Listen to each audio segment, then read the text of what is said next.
Olá! Mais de 360 imigrantes são presos em operação do ICE. Tiroteio em igreja no Kentucky deixa 2 mulheres mortas e um policial ferido. Governo Trump demite mais juízes de imigração em meio a plano para acelerar deportações. Superlotação e comida estragada. Imigrantes detidos pelo ICE denunciam fome e negligência. Assista agora no Conecta iCast essas e outras notícias.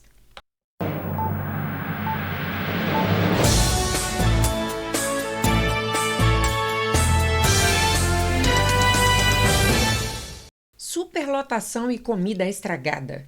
Imigrantes detidos pelo ICE denunciam fome e negligência. Detidos em centros de imigração do ICE em pelo menos 7 estados dos Estados Unidos têm denunciado condições alarmantes, inclusive fome, escassez de alimentos e refeições estragadas. As reclamações surgem em meio à superlotação generalizada, resultado da intensificação das detenções promovidas pelo governo Trump. Atualmente, o ICE abriga quase 60 mil pessoas, número 45% acima do financiado pelo Congresso, o que tem dificultado a logística de fornecimento alimentar. Detentos relataram porções reduzidas, horários irregulares das refeições e até casos de intoxicação alimentar por comida mal armazenada, como ocorreu em Tacoma, Washington, onde 57 pessoas adoeceram após consumir couve contaminada por bactérias.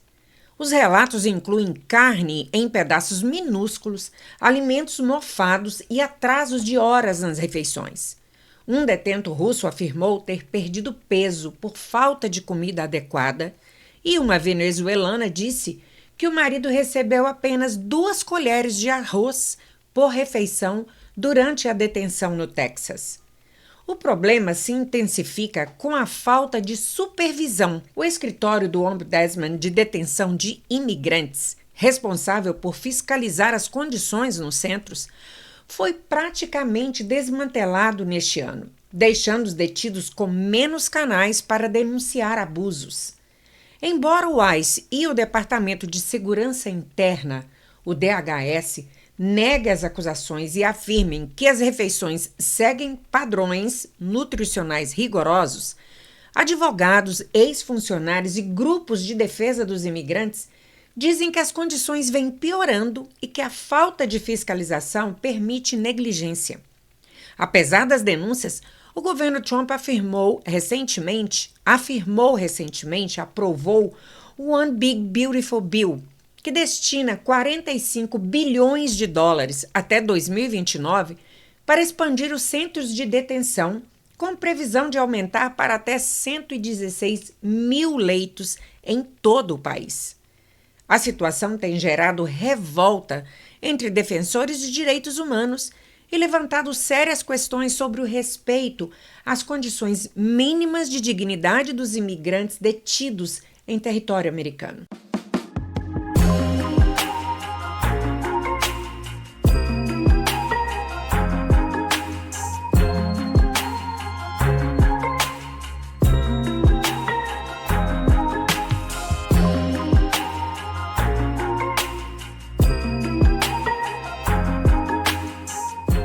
O governo Trump demite mais juízes de imigração em meio ao plano para acelerar deportações.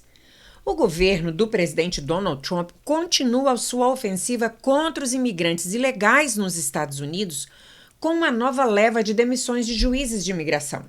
Na última sexta-feira, 15 magistrados receberam notificações de desligamento, juntando-se a outros 50 que já haviam sido dispensados nos últimos 6 meses.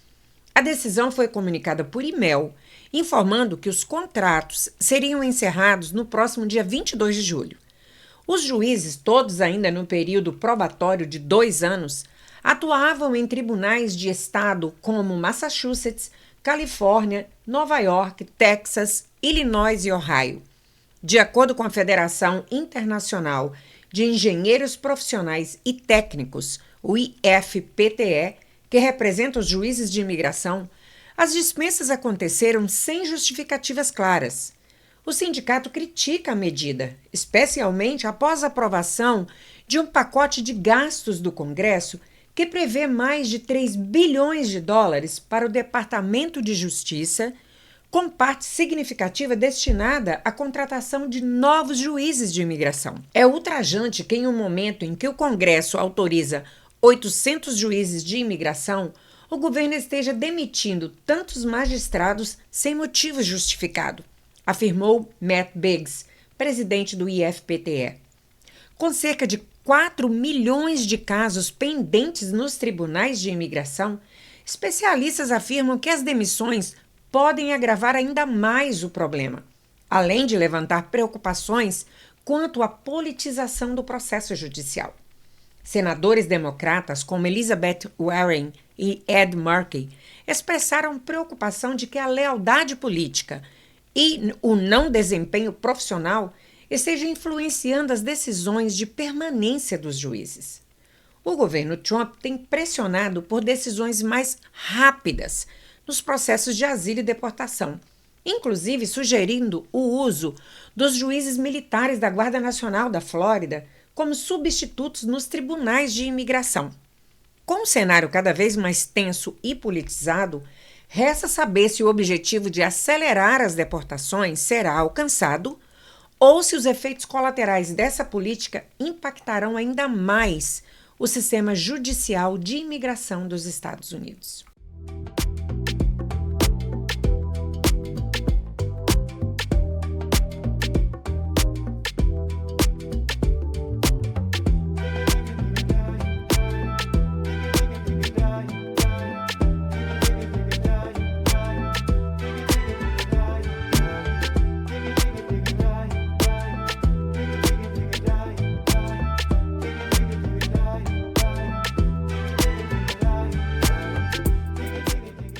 Tiroteio em uma igreja no Kentucky deixa 2 mulheres mortas e policial ferido.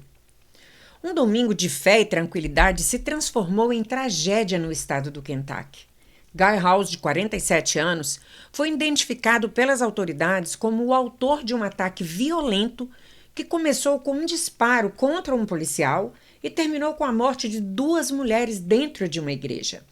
De acordo com a polícia de Lexington, o ataque teve início por volta das 11 horas e 36 minutos, quando um policial estadual tentou abordar House em uma estrada do aeroporto Bluegrass, após um alerta emitido por um leitor de placas. O suspeito reagiu atirando contra o agente, que segue hospitalizado, segundo informações oficiais. Após o confronto, House fugiu e foi localizado pela polícia a cerca de 26 quilômetros do local inicial, na Igreja Batista Richmond Road, onde, segundo o chefe de polícia Lawrence Withers, ele atirou contra fiéis. Beverly Gum, de 72 anos, sua filha Christina Combs, de 32, foram mortas no local. Beverly era esposa do pastor da igreja. O ataque terminou quando os agentes da polícia abriram fogo contra o suspeito dentro do templo. Guy House morreu no local. A motivação por trás do ataque ainda está sendo investigada, mas há indícios preliminares de que o atirador tinha alguma conexão com as vítimas. O governador do Kentucky, Andy Beshear, comentou o caso com pesar. A ideia de que você pode estar na igreja em um domingo e, se submetido à violência, é antitética ao que nosso país é, afirmou, demonstrando solidariedade aos familiares das vítimas e ao policial ferido. As autoridades seguem apurando o que motivou o ato de violência que chocou tanto a comunidade local.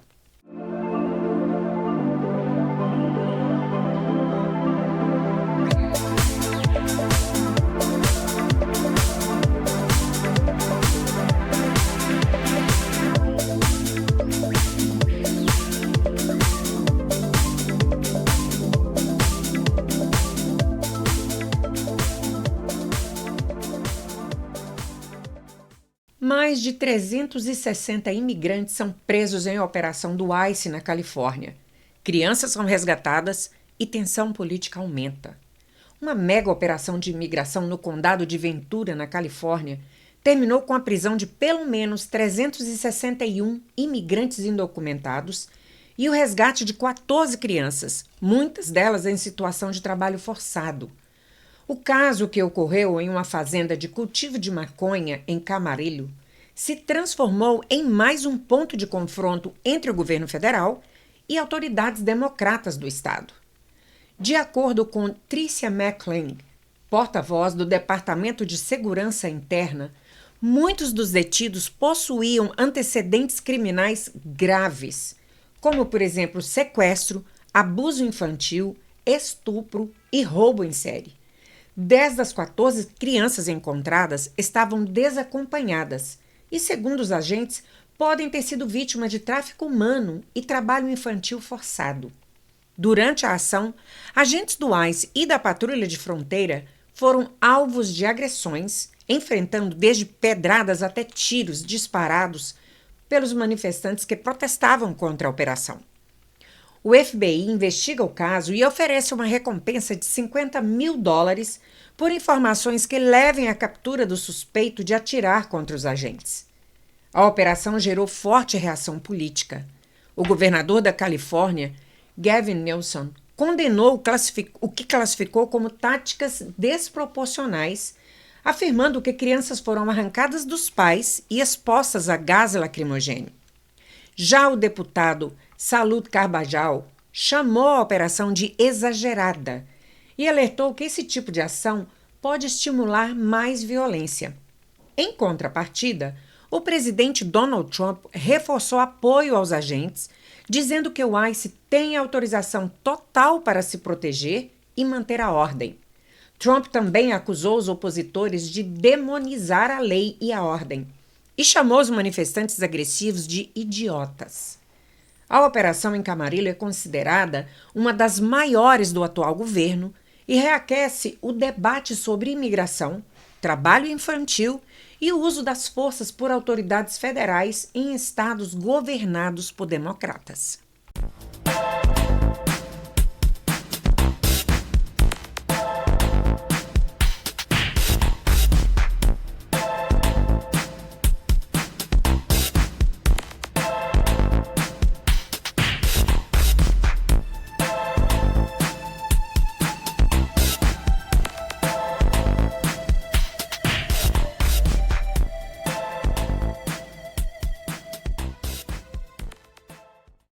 Essas foram as principais informações de hoje no ConnectCast. Se você quer continuar bem informado e por dentro do que realmente importa, já se inscreve no canal, curte o vídeo e compartilha com quem precisa saber disso. Até o próximo episódio. Até mais.